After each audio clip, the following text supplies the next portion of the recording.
Bore da. Blwyddyn newydd a i chi gyd. A croeso i'r Oedfa yma y bore yma. Just check o pawb chi clywed. Can you hear the translation? Good. Diolch, Nigel. Just cyn bod Clyde yn dod lan i arwen ni yn y gair y bore yma. Just cwpl o goeddiadau. Heno am hynod i 4 bydd yr Oedfa Saesneg, a bydda i yn arwen fyna. Wedyn, nos Fercher am 6 bydd y cwrdd gweddi.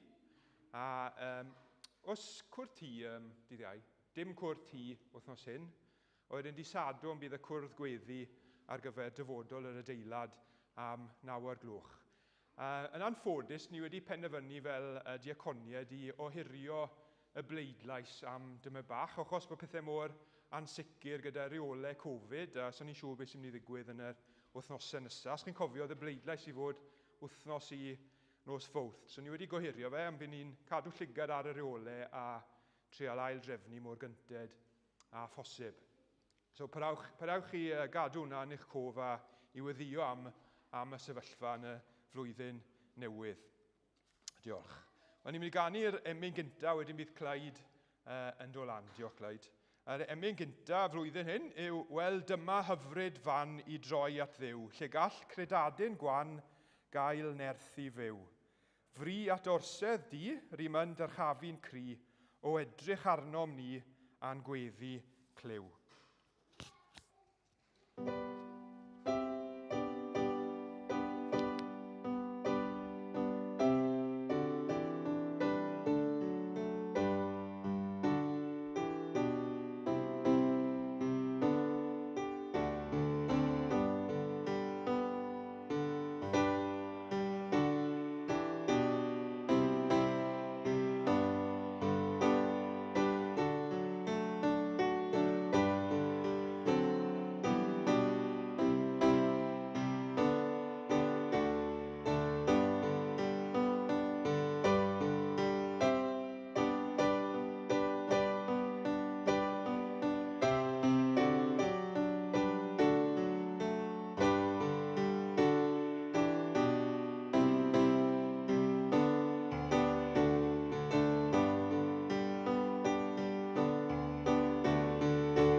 Bore da, blwyddyn newydd dda. A 2 ddarlleniad, y darlleniad cynta allan o Psalm 87, sef di niwn off, ynddo? Psalm 87, dechrau'n adnod cynta. Ar fynyddoedd sanctaidd y sylfaenodd hi, a mae'r arglwydd yn caru perth Seion, yn fwy na holl drigfannau Jacob. Dywedir pethau gogoneddus amdana ti, o ddinas Dduw, Sela. Rwyf yn enwi Rahab a Babylon, a misg y rai sy'n fy ngydnabod, am Philistia, Tyrus a Ethiopia.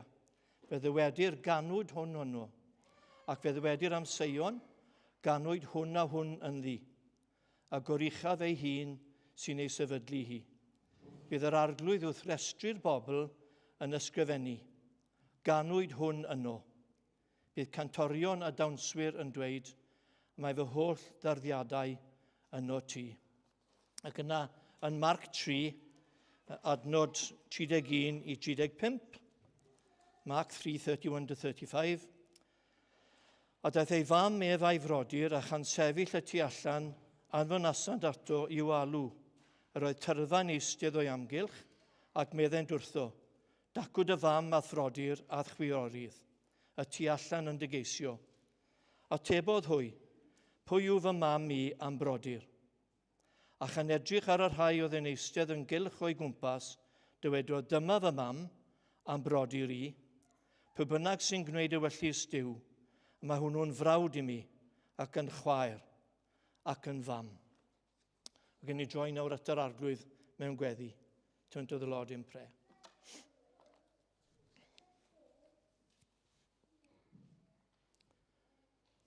Arglwydd ni'n cyfrif yn fraint unwaith eto bore yma, a nid jyst geiriau yw rhain, yn fraint i fod gyda dy bobl yn dy di ar flwyddyn newydd, ac ni'n gallu edrych nôl a gallu gweud arglwydd bod ti wedi bod mor dda i ni.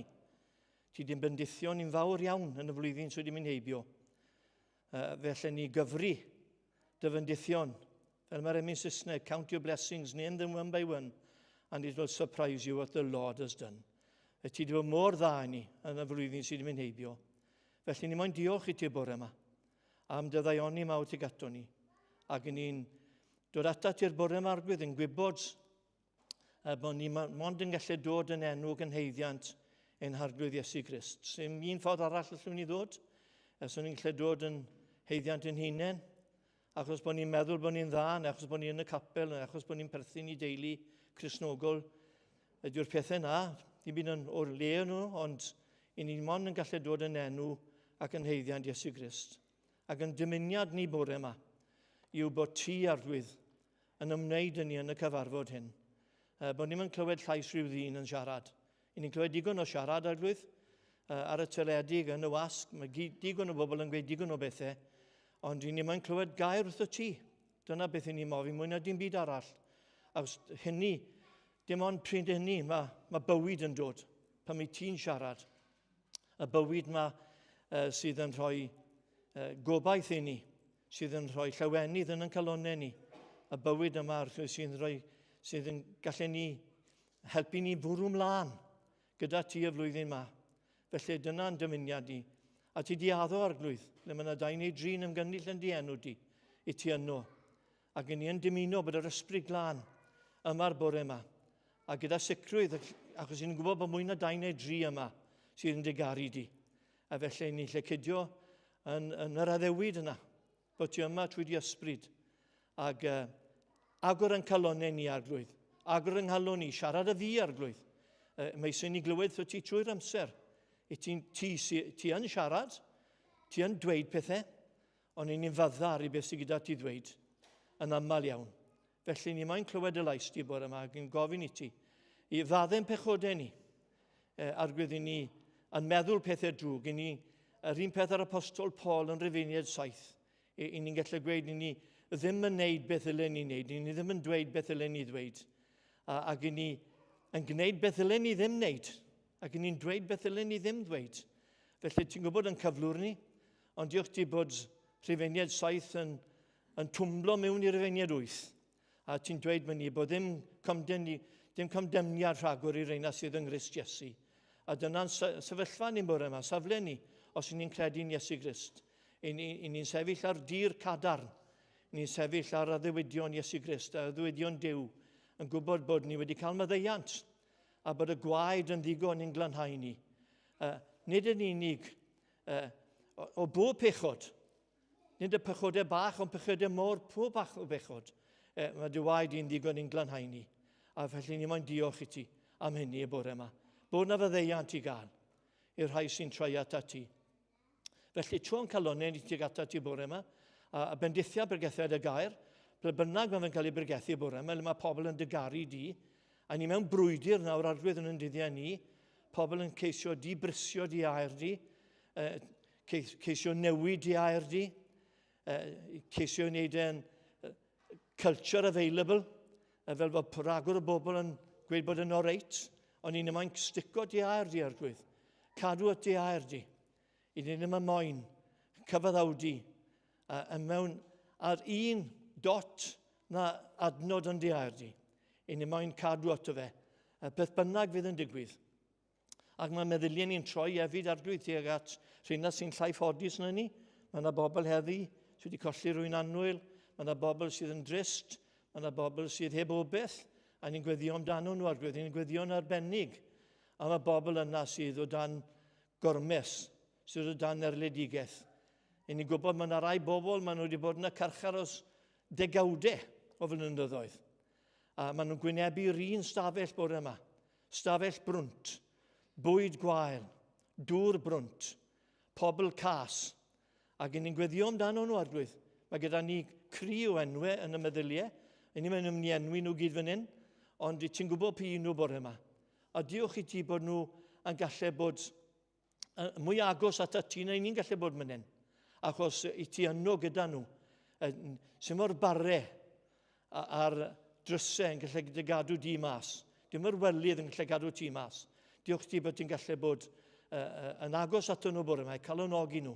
Ac ni'n gweddio am na drostint arglwydd. Ble bynnag maen nhw'n gogledd Corea, neu'n Iran y bore yma. Diolch ti am y tyfiant yn yr eglwys yn Iran. Diolch ti am y canol sy'n troi at ti. Bendithia nhw heddiw wrth bod nhw'n cyfarfod gyda'i gilydd. Arglwydd i ni'n cofio am llyfr y datgyddiad, ni'n gweld y pictiwr na sydd gyda ni o y miliwnau ar miliwnau o bobl sy'n dieddoli di. Angylio nhw amgylch yr orsedd yna. Ac heneried a pobl o fodd tylwyth, o bob dylwyth ar hyd y byd, yn dieddoli di bore yma, yn plygu ger dyfrondi. Ac i ni, yn rhan o'r eina bore yma arglwydd, ar hyd y byd heddi mae yna bobl yn casglu i dieddoli di. Dwyrain gogledd de a gorllewin, mae yna bobl fydd yn dieddoli di. A ni mae'n dieddoli di yma. Ni'n mae'n dyrchafu enw Iesu Grist y bore yma. Felly clyw ein gweddi, derbyn ein diolch. Ni'n gofyn y cwbl yn enw ac yn heiddiant ein gwaredwr annwyl yr arglwydd Iesu Grist. Amen. Wel, mae'r ail emyn nawr. Yr ail emyn. Welfenaid dros ymlaen. Dyw'r brynau sydd ger llaw ein groni'n uwch ein groni'n mwy na hwy a gwrddais draw. Dangrediniaeth gaeth a thofnau maith ei rhi, sy'n perid feddwl rhwystrau ddaw, yn fwy na rhwystrau fi. Yr ail emyn.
Wy'n mwyn tynnu'ch sylw chi y bore yma at y darn na o Marc, ddarllenau fe to, achos y darn bach yw e. A dyma fe mae'n siarad, Marc 3, 31 i 35. Daeth ei fam ef a'i frodyr, ac yn sefyll y tu allan yn fynasant ato i'w alw. Roedd tyrfa'n eistedd o'i amgylch, ac meddent wrtho, dacw dy fam a throdyr a chwiorydd, a tu allan yn dygeisio. Atebodd hwy, pwy yw fy mam i am brodyr?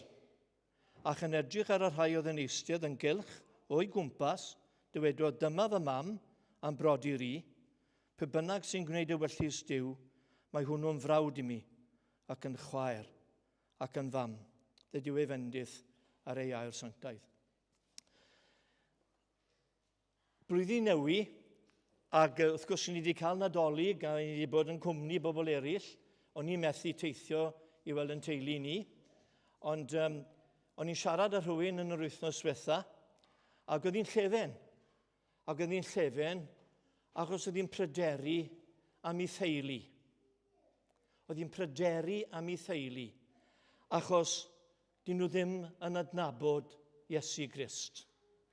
A dyna'r topic sydd fi bore yma, yw perthyn. Allai bethau meddwl am topic mwyaf pwysig yn y flwyddyn newi yma. A os y peth mwyaf pwysig yn y flwyddyn newi yw bod ni'n adnabod Iesu.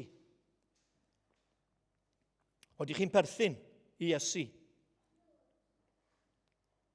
Chymod, yna hanes i gael yn y papurau dyddiol, rhai flynyddoedd nôl nawr, am ddyn yn cael ei ddarganfod mewn fflat yn Llundain, ac o'n nhw wedi darganfod yn un o'r high-rise yma, o'n nhw wedi darganfod achos y drewdwr oedd yn dod o'r fflat. Oedd y boi yn farw. Oedd wedi bod yn farw 6 mis. Oedd neb gydag e.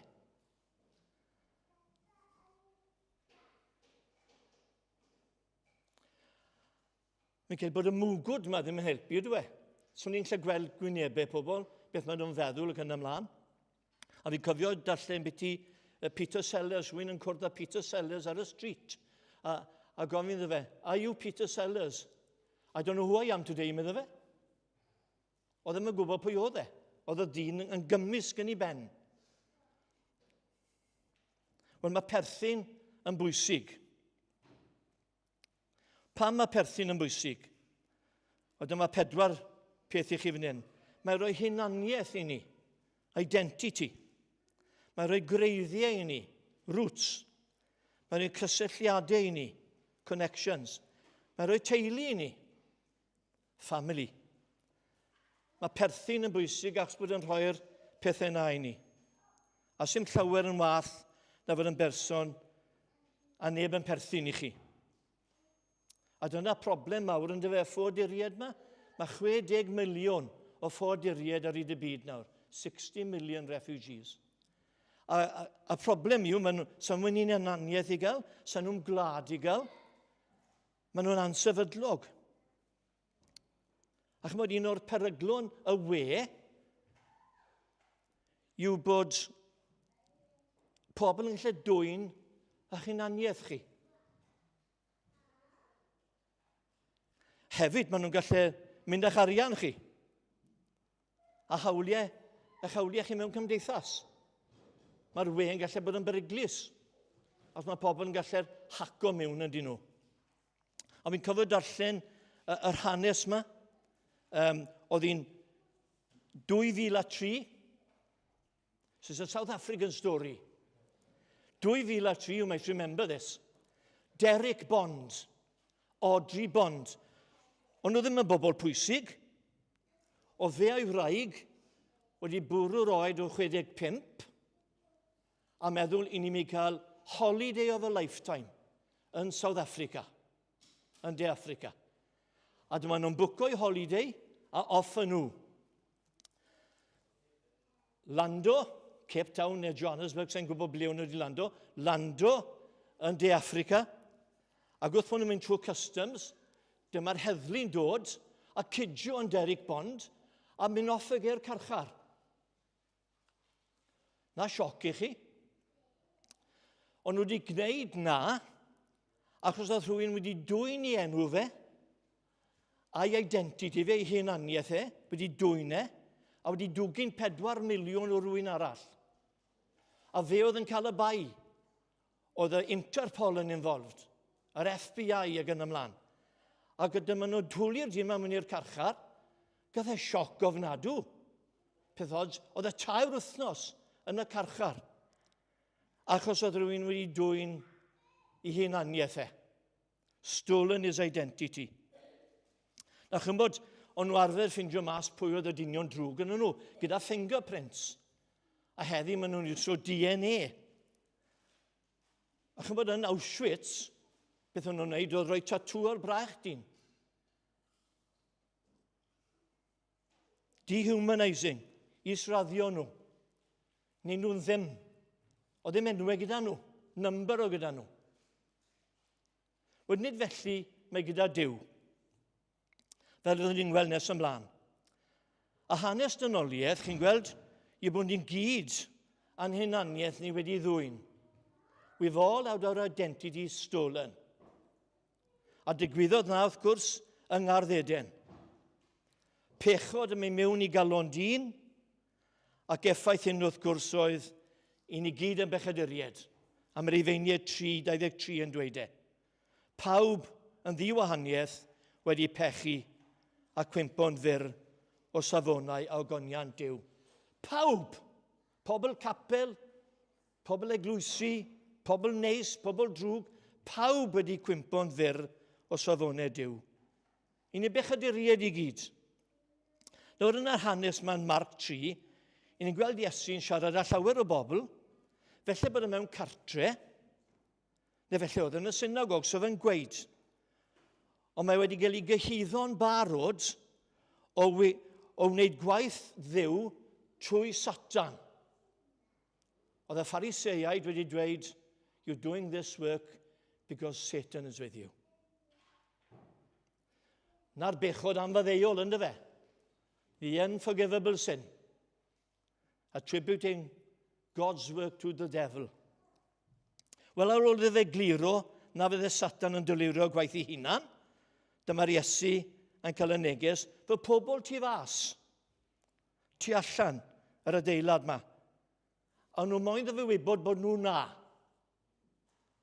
Tell him we're out here. A'r bobl hyn, oedd ei fam a'i frodyr. A'r pwynt cynta sydd gyda fi yw hyn. Mae yna berthyn daiarol i gael. Teulu daiarol. Earthly family. Earthly belonging. Chi'n gweld, oedd gan Iesu deulu cig a gwad. Neu fe oedd yr unig un o'i deulu. Oedd y gweddill o'r plant yn blant Mair a Joseph. Wrth gwrs, oedd Iesu wedi cael ei eni o waith yr ysbryd glân. I ni'n gwybod na am y Nadolig. Ond yn Mathew 13, adnod 55, Mathew 13:55, dyma beth o'n nhw'n dweud am Iesu. Ond i hwn yw mab y saer, ond i'n Mair a gelwir ei famedd, a Iago, a Joses, a Simon, a Judas, ei frodyr ef. Ac onid yw ei chwiori ddef oll gyda ni, am bosib oedd 7 neu 8 neu 9 yn y teulu na. So ni'n gwybod faint o ferched oedd i gael. Ond ni'n gwybod oedd Iesu, oedd Iago, o Joses, o Simon, o Judas, oedd na 5 dyn. Oedd menwod hefyd. Nawr mae fendith o law Duw fe gyda ni deulu daiarol. Ac mae'r cysylltiad na yn mynd i ddibennu rhyw ddwrnod. Pan fydd marwolaeth yn dod. A dyna un o ddyluriau bywyd. Un o ddyluriau bywyd i colli mam, neu gŵr, neu tad, neu graig, neu plant. Un o ddyluriau bywyd. Y gwahaniad yma sy'n digwydd pan mae marwolaeth yn taro. A mae fe'n mynd i ddigwydd i ni gyd maes o law. Wel, oedd gyda Iesu deulu daiarol. Pobl oedd e'n caru, a pobl oedd yn ei garu fe. Ond rhywbeth dros dro yw teulu daiarol. Dyna pan mae gyda Iesu neges bwysig i ni fan hyn, yn yr adnodau yma, mae gyda ni neges bwysig, ac mae deulu daearol yn dod tu allan i'r adeilad, a anfon neges iddo fe, i ni tu fas. A felly, peth cynta allwn ni ddisgu oedd hwn yn dyfe. Oedd i deulu daearol tu allan. Tu allan i'r casgliad o bobl oedd yn ei gwmni fe. Nawr, dwi hyn ddim yn meddwl bod Iesu ddim yn caru teuluodd. A Duw tragwyddol sydd wedi creu teulu i ddysgu ni fel i fyw gyda'n gilydd ac i garu'n gilydd. Ond mae yna ddiwedd ar deuluodd daearol. Nawr, fydde Iesu Grist byth wedi gwneud dim byd dolurus, neu caled, neu anfoesgar, neu chywilyddus. Fydde byth wedi ceisio delirio'i fam a delirio'i deulu yn bwrpasol. Mae Iesu yn berffeth. Felly beth oedd yn ceisio dweud? Beth oedd yn dweud pan oedd yn gweud pwy yw fy mam a pwy yw fy mrodyr? Wel, oedd yn ceisio dysgu bawb oedd yn bresennol yn cynnwys ei deulu un o wirioneddau mawr y deyrnas. Chymryd o'r ysgrythyr, mae'n debyg oedd ei deulu tu allan i'r adeilad ac yn ceisio cael gair gydag e. I ni moyn siarad am brawd, i ni moyn siarad am fab, wi moyn siarad e Iesu. Ond nhw tu fas, ych chi'n gweld. A mewn man arall, i ni'n gwybod yn yr ysgrythyr, o'n nhw wedi dweud i fod e off i ben, allan o le, mae'r Beibl yn dweud. Allan o'i synwyr iawn. Dyna fel o'n nhw'n gweld Iesu. He's off his head. He's a maniac. Oedd concern gyda Iesu fod ei deulu fe yn sylweddoli, mae mab Duw oedd e. Mae'r amser yn dod nawr o'r oesydd yn wybod, mab Duw ydw i. A dwi'n perthyn yn ddaearol i chi, ond mab Duw ydw i. Ble i chi y bore yma? Oeddech chi tu allan i'r tŷ? Oeddech chi tu allan le mae Iesu yn siarad? Felly bod chi moyn gofyn rhywbeth ydw fe bore yma. Gofynnwch e. Mae fe'n fodlon gwrando. A mae Iesu'n gofyn y cwestiwn i ni heddiw. Pwy yw fy mam? Pwy yw fy mrodyr a chwiorydd? A dyna challenge am y flwyddyn newydd i bob un o ni. A felly nateb i chi, wel, Maer yw e fam, a'i frodi yw Iago, Joses, a Simon a Judas, a mae chwiorydd ag e. Ond fe mo'ch chi weld mwy na na. Chi'n gweld gyda Iesu deulu daearol. Mae gyda ni deulu daearol. Ond mae Iesu mynd ymlaen ateb y cwestiwn i hunan yn y darna. Dyna ni'n dod at yr oil bwynt. 2 boint sa fi. So, pwch y becso. Sy'n mynd ymlaen i dfori. Dyna pam oedd y person o'n i'n siarad wythnos diwetha yn llefen. Achos mae gyda'i deulu daearol i gael. Mae'n caru nhw. Ond sy'n nhw'n nabod Iesu. Maen nhw'n gwybod popeth amdano fe. Yr ail bwynt yw perthyn nefol. Teulu nefol. Mae Iesu'n ateb y cwestiwn i hunan. A dyma fe'n dweud, ag estyn i law at y bobl oedd yno, dyma fy mam am rodi'r i. Nid y bobl tu fas. Felly, cwestiwn yw, sut i ni'n dod o ran o deulu Iesu Grist? Sut gallwn ni fod yn frodyr ac yn chwiorydd iddo fe? Nawr, yn stad naturiol ni, ni ddim yn frodyr a chwiorydd iddo fe. Odi mae Duw yn caru pawb, ond mae yna wahaniaeth rhwng Cristion a'r bobl eraill. Yn y stad naturiol, pechaduriad i ni. A felly mae'r ffaith mwyaf pwysig i ni y flwyddyn newydd ac yn y bywydau yw perthyn i'r agwedd Iesu. Oedden ni'n perthyn i'r agwedd Iesu. Sut mae hyn yn digwydd? Cofiwch oedd wedi troi at ei deulu ei hun a pwynto at eraill a dweud, dyma fy mam a'n brodi'r i. Oedd ddim yn ceisio delirio nhw, ond oedd yn moyn dihuno nhw. Bod mwy na teulu daearol i gael. A mae Iesu'n ateb y cwestiwn yn yr adnodau. A mae fe ei hun yn dweud wrthym, fel mae cael perthyn, fel mae cael hunaniaeth Duw, yr hunaniaeth gafodd ei ddwyn gan Satan. Mae'r sgam mwyaf Satan yw twyllo. Twyllo pobl capel bod nhw'n nabod Duw. Twyllo pobl yn y wlad yma bod nhw'n nabod Duw. Na sgam mwyaf Satan. Wel, fel mae cael Duw yn wir dad i ni. Chi'n meddwl pan mae'n yn yr ysgol yn dysgu, sy'n bod nhw'n wneud y dyddiau yma. Ond o'n i gyd yn mynd mewn i'r neuadd, 800 o blant. Oedd y prif ferthwn yn mynd fel Batman, o cloc didyge, mlaen ar y stage, pawb yn ddistaw. Oedd e'n darllen, allai weithio'r adnodiad yn darllen. Oedd e'n darllen yr un adnodau, bob dydd, bob wythnos, bob mis, bob blwyddyn. Allan o Mathew 7. A wedyn oedd e'n bennu y tair bedair adnod, a wedyn oedd e'n gweithio plant, cydweddiwn gweddi'r arglwydd. Wel, teimes i fe unwaith, oedd e'n llain y 5 eiliad. Our Father in 5 seconds. A plant i gyd yn edrych rownd. Neb yn cymeru sylw. Achos oedd Duw ddim yn dad iddo fe. Na i ddyn twy. Ond yn mynd trwy'r proses o dweud e. Oedd e'n meddwl dim byd. A dyma beth mae Iesu'n dweud i'r bobl sydd yn perthyn iddo fe. Sy'n moyn perthyn iddo fe. Rhai sy'n gwneud y wyllus y tad, a hwn sydd yn y nefoedd. A mae hwnnw'n frawd i mi, ac yn chwaer ac yn fam. So pwy yw'r rhai sy'n perthyn, a rhai sy'n gwneud y wyllus y tad? Fy nhad sy'n hwn sydd yn y nefoedd. Mae hwnnw'n frawd i mi, ac yn chwaer ac yn fam. Felly'r cwestiwn fan hyn i chi a fi yw, beth yw y wyllus y tad? Beth yw wyllus y tad ar y mater hyn te, o perthyn? Wel, gawch i fi ddweud gynta beth nad ydyw. Nid crefydd yw e. Na pregethu.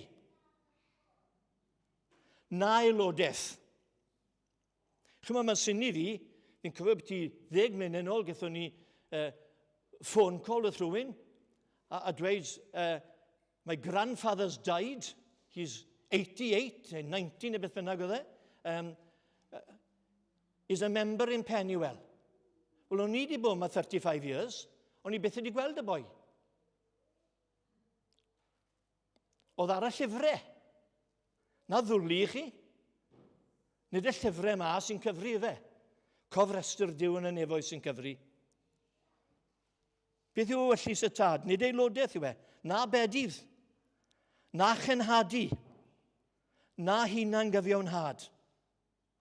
Na perthyn i deulu Cristnogol. Na enwau ar restr capel. Nid na beth yw y wyllus Duw. Mae Duw yn falch os oed ni'n perthyn i gapel. Wrth gwrs, mae fe'n falch os ni'n pregethu. Wrth gwrs, os ni'n efengylu. Ond nid dyna sail Cristnogaeth. Gydawn ni Dduw i ddweud wrth i'n beth yw y wyllus y tad. Ioan 6:20. Y wyllus y tad yw hyn. Fod pob un sy'n gweld y mab ac yn credu ynddo gael bywyd tragwyddol. A bydda fi'n ei atgyfodi yn y dydd olaf. Mae'r ateb yna i ni'n dwe. Allwedd y peth yw, allwedd i berthyn i'r arglwydd yw i weld e'n ysbrydol ac i gredu ynddo fe.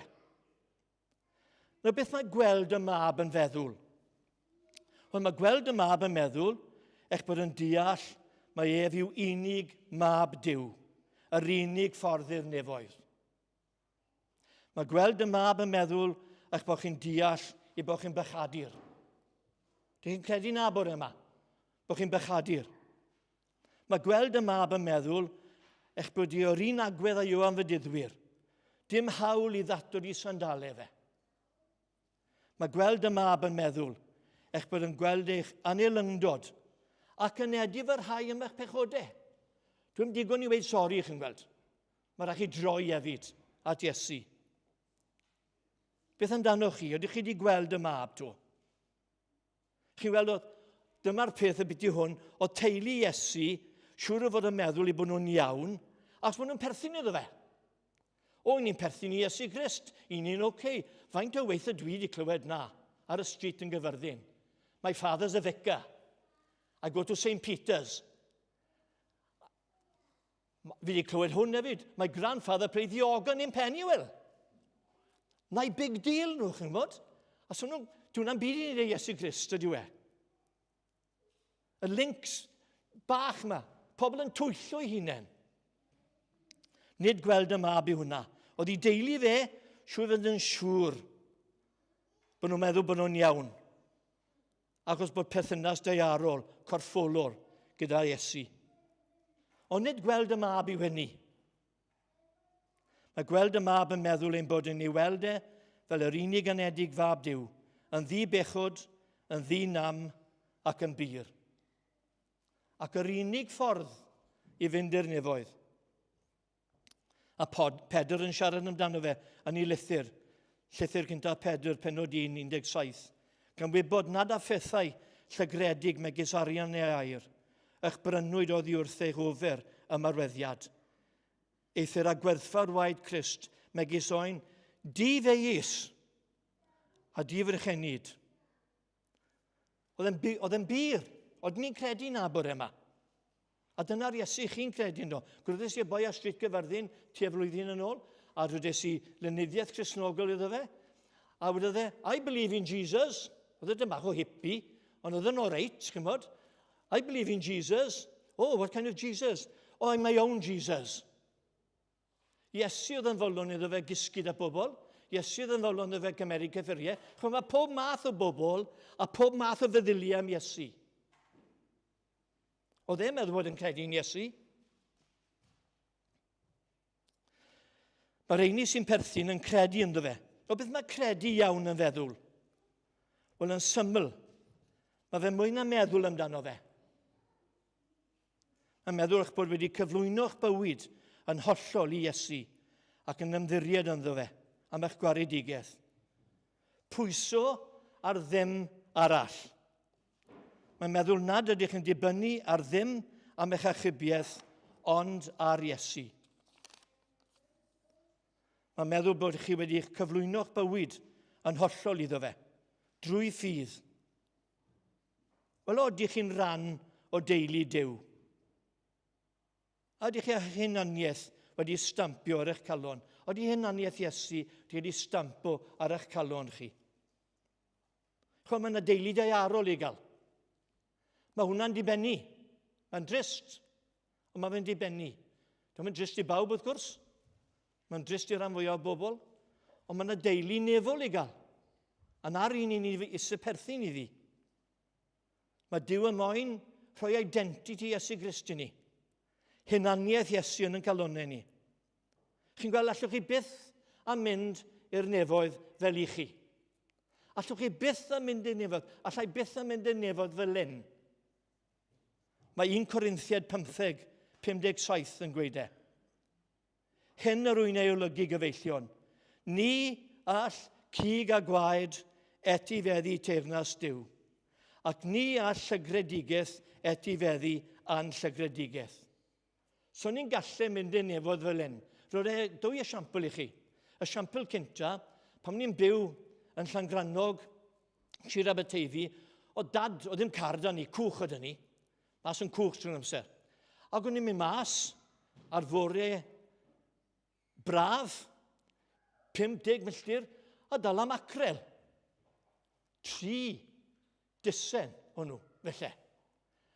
A chymod, fi wastad wedi meddwl beth yw'r macrel na, tynnu nhw mewn, a swno'n greulon, meddiwch fi, bwrw ar bwys y cwch, a maen nhw'n mynd fel un, a wedyn maen nhw'n siglo am damau bach, a ceisio nadlu, a maen nhw'n marw.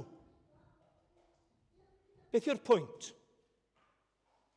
Ocsigen sy'n iser macrel. A mae digon o ocsigen yn yr ar. So pam nad yw'r macrel na, a pysgod na, a methu byw yn yr ar? Mae'r equipment wrong dy ge. So'r gills yn gweithio yn yr ar, maen nhw'n gweithio mewn dŵr. Felly chi'n tynnu fe mas o'i gyneddin, a mae fe'n marw. Yr un peth o'n i'n siarad mynd i'r nefoedd fel un ni, fydden ni'n marw. A'r ail enghraifft sydd gyda fi yw'r astronauts, ynddo fe?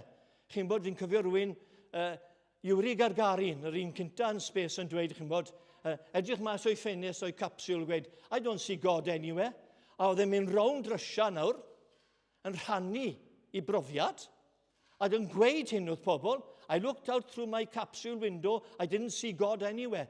A dyma Cristion yn sefyll lan, meddyliwch, yn Rwsia ar amser ni. Cristion yn sefyll lan yn gweud, excuse me, sir, if you'd taken off your helmet, you'd have seen him. So ni'n gallu byw yn y gofod heb yr equipment. A mae'r un peth gyda chi a fi. So ni'n gallu mynd i'r nefoedd fel hyn. Mae rhaid i rhywbeth ddigwydd i ni. Mae rhaid ni gael yn aileni. Wel, odi'ch gwreiddiau chi, nid yn y capel neu aelodaeth, ond yn Iesu Grist. Fe yw'r unig sail. Odych chi'n frawd neu chwaer neu fam iddo fe? Chwn mae Dyw yn caru teuluoedd, a mae'n mofyn i chi berthyn i'r teulu o'r nef. Odych chi'n perthyn i'r teulu o'r nef? Mae Ffesiaid 3:15 yn dweud e fel hyn. Ffesiaid 3:15. Paul yn siarad. Oherwydd hyn roedd yn plygu.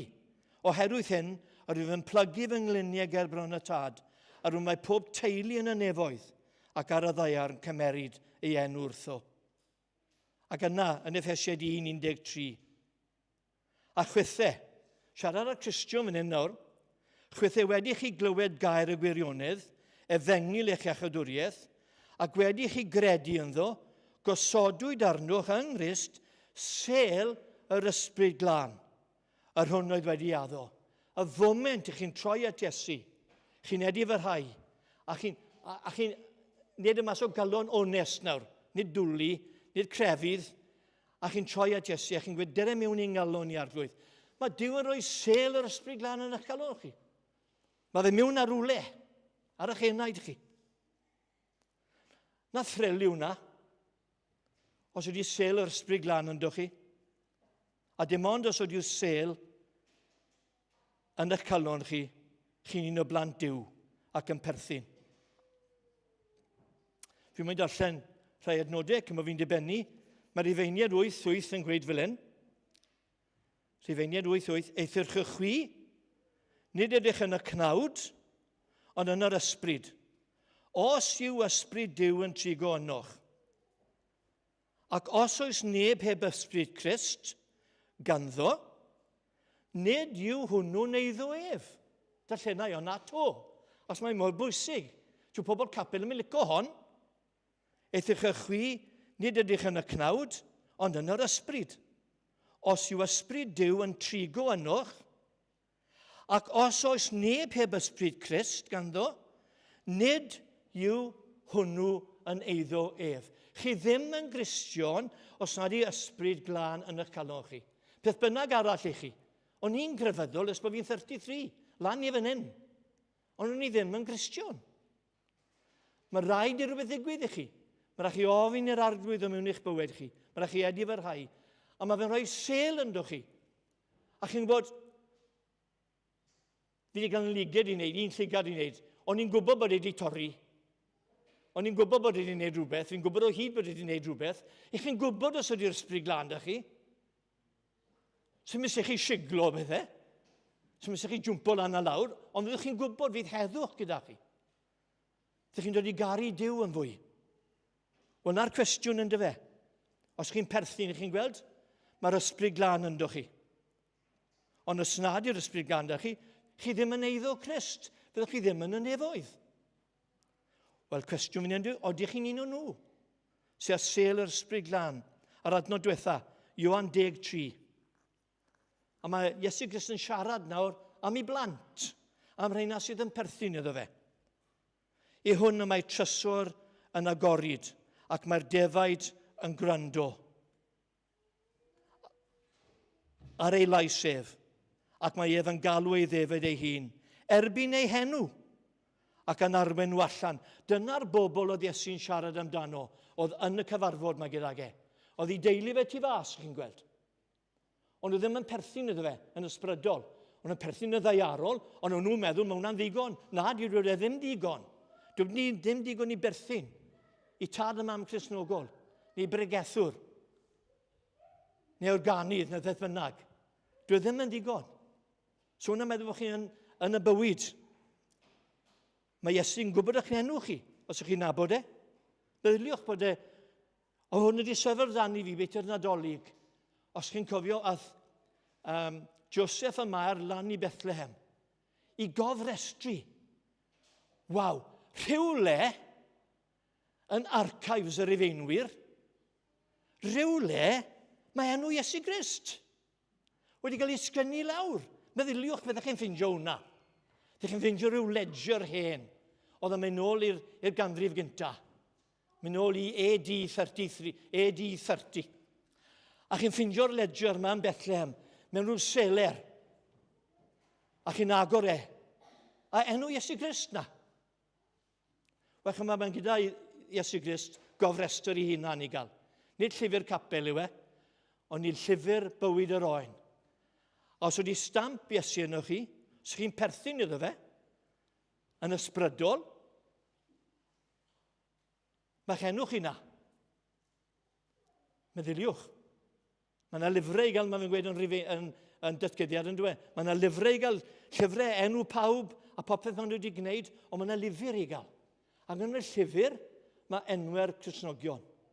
A pan bych chi'n troi at Iesu ac yn cyffesu eich bechodau, gofydd fe mewn i'ch bywyd chi, yn yn feddwl bach I, fi'n gweld Duw yn cymeryd rybr mawr, rhwbo'ch enw chi mas o'r llyfrau, a sgwennu fe mewn yn y llyfr. A dyna beth yw perthyn iawn. Chi'n gweld oedd Iesu Grist a concern am ei deulu.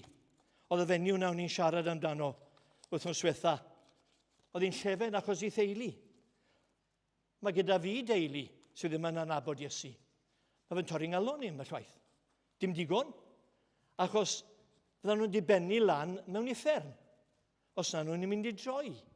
Os na nhw'n mynd I rondo beth mae Iesu'n dweud. Ni, os ni'n Gristnogion heddi, yw fam a'i dad, I fam a'i blant, I frodi'r echwiorydd e. Ni yw'r reina. Gobeithio bod chi'n perthyn iddo fe, mwyn ei enw. Amen. Wel, mae gyda ni un emyn arall ar ôl, emyn 3, diolch yn fawr Roes, be wnaethon ni ebddo ti. Ac fi moyn jyst edrych ar yr pennill diwetha, I ddarllen y pennill diwetha, achos mae hwn yn addas I gapeli, pwyso ar hawddfyd, hwnnw'n siglo. Odi, mae'n mynd I siglo. Hawddfyd. Profi'n fian newid byd, pwyso'r Iesu, ond fi wedi dilyn I ddechrau cyn hynna, pwyso'r bore ar fy nheulu. Colli rheini y prynhawn. So hwn yn cadw dim byd nôl ydw yr emyn ma. Pwyso eilwaith ar gyfeillio, nie, mae'r ffrindiau'n gret. Hwythau'n colli'n fian iawn. Oedd 4 o'n i'n ffrindiau'n coleg. Yn Caerdydd, mae 2 di marw'n barod. Un oedd yn alcoholic, a llall oedd yn credu, oedd yn gapelwr, oedd yn credu. Mae un da fi ar ôl o hyd. Dwi oedd yn mynd I marw to. Dwi yn Gristion to. Hwythau'n colli'n fian iawn. Pwyso'r hawddfyd hwnnw'n siglo. Dim ond Iesu fi ddim yn siglo, chi'n gweld. Profi'n fian newid byd. Pwyso'r Iesu, dyma gryfder sydd yn dal y pwysau I gyd. Os y'n ni'n pwyso'r Iesu, y'n ni'n perthyn iddo fe. Diolch yn fawr.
Gwyddiwn, shall we pray. Ar gynnig I llai ddweud yw diolch I ti am dy help. Pwy sy'n lan ni treithi beth I ti di dweud. Pwy sy'n lan ni siarad I eiriau di. I ni'n meddyliau bach dyn ni. Dim dwyth uneb, os oes unrhyw beth wedi dweud heddi sydd ddim o'r ysbryd glanhaf yma mas o'n meddyliau ni. Ar gwyddi ni'n diolch I ti. Bod ti wedi dangos yn glir I ni bod na deulu nefolaeth gael. A bod yna'n modd gyda ni berthyn iddo fe. Na'r fraint mwyaf gallwn ni gael yw perthyn i'r agwedd Iesu. Felly, diolch I ti am hynny. Gweithio ar yn calonnau ni'r dydd yma. A bydda'r flwyddyn ma'r, bydd y flwyddyn le fyddwn ni'n digaru di'n fwy. A hala fwy o amser gyda ti. Ac yn fodlon bod yn nifydd I beth ti'n dweud. Gras yn harglwydd Iesu Grist a chariad Duw. A chymdeithas yr ysbryd glân.